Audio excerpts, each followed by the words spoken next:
The text came at 3:17 a.m., lighting up my phone screen in the darkness of my bedroom. Honey, we need to talk about Thanksgiving. Your sister Madison has planned everything perfectly, and she thinks it's best if you don't come. We know you help with the house. But this is about family harmony. My name is Olivia Parker, and at 32, I had just received the most callous message imaginable from the parents whose house I'd saved from foreclosure 3 months ago. I stared at the screen, my hands trembling slightly as another message popped up. Madison says your presence might make things uncomfortable. She's invited some important people from her new job. Please understand. Of course, Madison had said that. My younger sister had always been the family favorite, the golden child who could do no wrong. Even when she dropped out of college to find herself or maxed out our parents' credit cards on shopping sprees, they always defended her choices. Meanwhile, I'd built a successful career in finance, lived modestly, and saved every penny I could. When our parents faced foreclosure due to Madison's reckless spending and their own poor financial decisions, I was the one who stepped in. I emptied my savings account and sold my investment property to give them $400,000 to save their home. We'll pay you back, they promised tearfully when I handed them the check. You are our guardian angel, Olivia. Now 3 months later, I was being uninvited from Thanksgiving dinner in my own childhood home. The home I'd saved, because Madison didn't want me there. Another text buzzed through. Madison has planned a sophisticated gathering. She's really grown into such an elegant hostess. We don't want any tension. Tension. That's what they called it when I questioned Madison's behavior or suggested she take responsibility for her actions. When I mentioned the money she still owed me from borrowing my credit card last year, I was creating tension. When I refused to co-sign her car loan after she defaulted on 3 others, I was being difficult. I got out of bed and walked to my home office, pulling out the folder containing all the paperwork from the house payment. Inside was something my parents and Madison didn't know about, a legal agreement my lawyer had insisted I get them to sign when I saved the house. They'd been so relieved to get the money, they'd barely read it before signing. My phone buzzed again. This time it was Madison herself. Hey sis, hope you understand about Thanksgiving. My boss and his wife are coming and I really need to make a good impression. You can be so intense sometimes. But we can totally do lunch next week. Intense. Because I'd suggested at our last family dinner that maybe she should start paying our parents' rent instead of spending her salary on designer bags. Because I'd mentioned that her 3rd career change in 2 years might not be the best timing for buying a new luxury car. I sat at my desk, opened my laptop, and typed out a simple response to our family group chat. Ok. Then I called my lawyer. Mark? Sorry to wake you, but I need you to start the proceedings we discussed. Yes, the house situation. No, I don't want to wait until after the holidays. I could almost hear Madison's voice in my head, calling me dramatic, telling our parents I was just jealous of her success. But I wasn't being dramatic. I was finally standing up for myself. After hanging up with Mark, I opened my email and clicked on a folder labeled Evidence. Inside were screenshots of text messages, bank statements, and photos I'd been collecting for months. Madison using our parents' home equity to fund her business ventures, the transfers from their retirement account to cover her temporary cash flow issues, the credit card statements showing her extravagant spending while our parents struggled to pay their property taxes. My phone lit up again with another message from Mom. Please don't be upset, sweetie. You know how important this is for Madison's career. She's finally finding her path. We can celebrate with you another time. I thought about all the another times over the years, the family vacations I wasn't invited to because Madison needed quality time with Mom and Dad, the holidays where my achievements were glossed over in favor of Madison's latest plans, the countless times I've been asked to step aside, stay quiet, or simply not show up because Madison needed the spotlight. But this time was different. This time, I had something they didn't know about, something that would make them realize that actions and choices have consequences. I picked up my phone one last time and typed out a message to my lawyer. Send the papers first thing in the morning. And Mark, make sure they're delivered during Madison's perfect Thanksgiving dinner. Then I booked a ticket to the Maldives. I'd always wanted to see the ocean at sunrise, and now seemed like the perfect time to start putting myself first. Let Madison have her sophisticated Thanksgiving. I had a feeling it wouldn't turn out quite the way she planned. The morning of Thanksgiving arrived with a flurry of angry messages on my phone. I was already at the airport, sipping a latte in the first-class lounge when they started pouring in. What is this legal notice? Call us immediately. Dad, you can't do this to us. This is our home. Mom. OMG, you're such a psycho. You're ruining everything. Madison, I smiled, remembering the document they'd so carelessly signed 3 months ago. The one that clearly stated they had 6 months to either buy the house from me at market value or begin paying rent at the current market rate. The notice being delivered today was just a formal reminder of those terms, with an additional clause they'd agreed to. Any failure to meet these conditions would result in immediate eviction proceedings. My phone rang. It was Madison. My boss and his wife are going to be here in 4 hours. How could you do this to me? Mom is crying, and Dad is having a meltdown. Madison.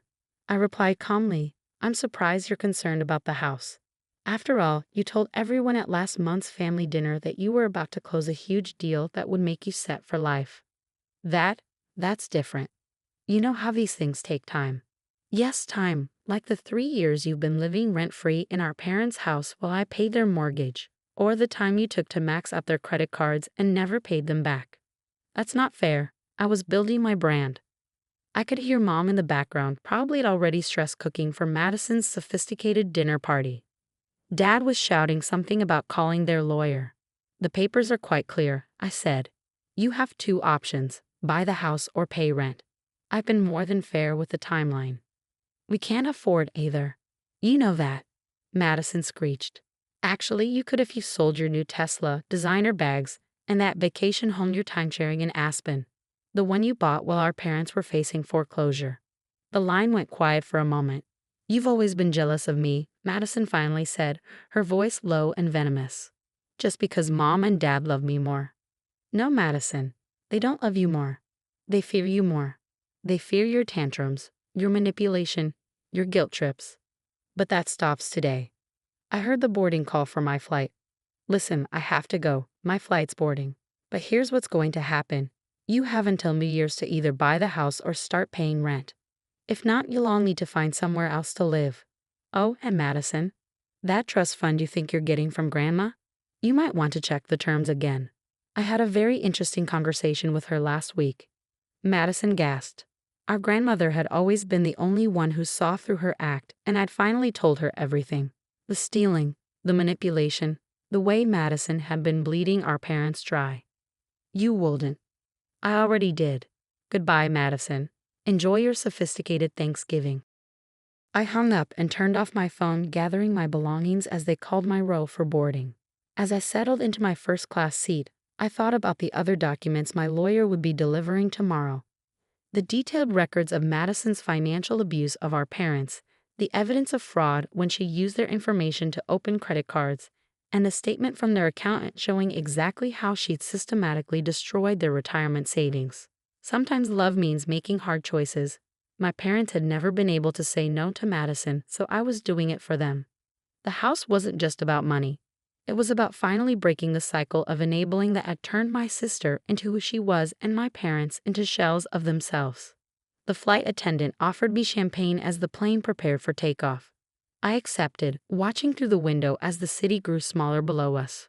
My phone, now on airplane mode, showed one last message that had come through. Olivia, honey, please. We can work this out. Your sister needs us. She's just going through a phase.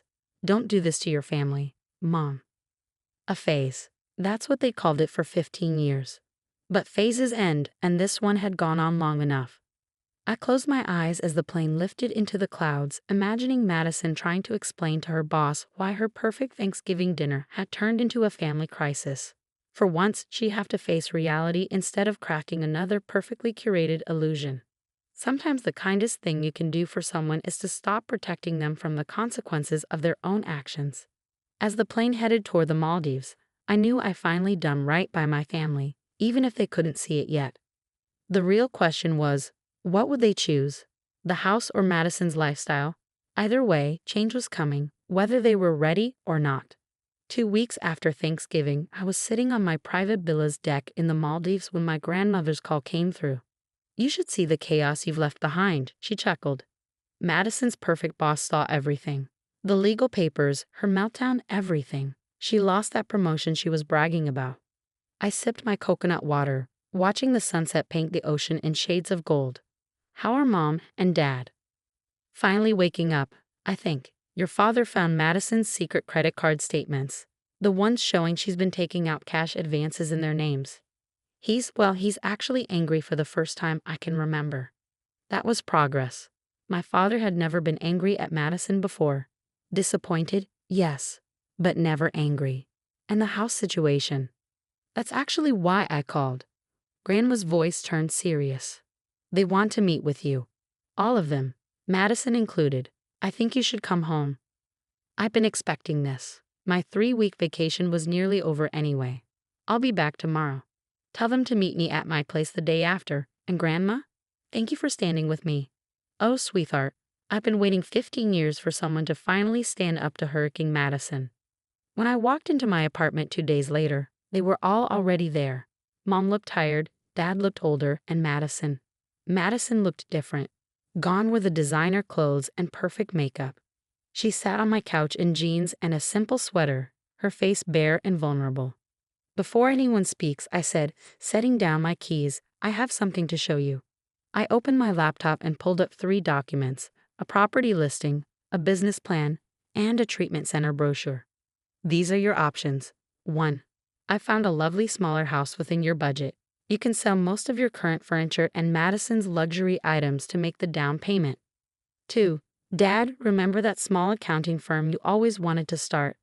This is a business plan to make it happen. 3. Madison, this is a financial therapy and addiction treatment center. They have an excellent program for people struggling with compulsive spending and chronic lying. Madison started to protest, but Dad raised his hand, silencing her for the first time I could remember. Let your sister finish. I continued, you can't keep the house unless you meet my terms. But I'm not here to punish you. I'm here to help you rebuild, the right way this time. Mom wiped her eyes. We've been so blind, Olivia.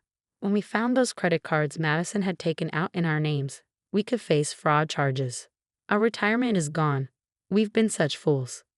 I've already spoken to the credit card companies, I said. They won't press charges if Madison enters the treatment program and sets up a repayment plan. Grandma and I will help with the initial costs. Madison stood up, her face crumpling. Why are you helping me, after everything I've done? Because you're my sister. And because beneath all this mess, there's still the Madison who used to draw me pictures and sneak into my bed during thunderstorms. That Madison is worth saving. Dad cleared his throat. We've chosen the smaller house. Your mother and I, we need a fresh start. And Madison. Madison nodded, tears streaming down her face. I'll do the program. I don't want to be this person anymore. Watching my boss's face when he saw those legal papers, seeing how I destroyed our family's security, I finally saw myself through someone else's eyes. It won't be easy, I warned. The treatment center requires complete financial transparency.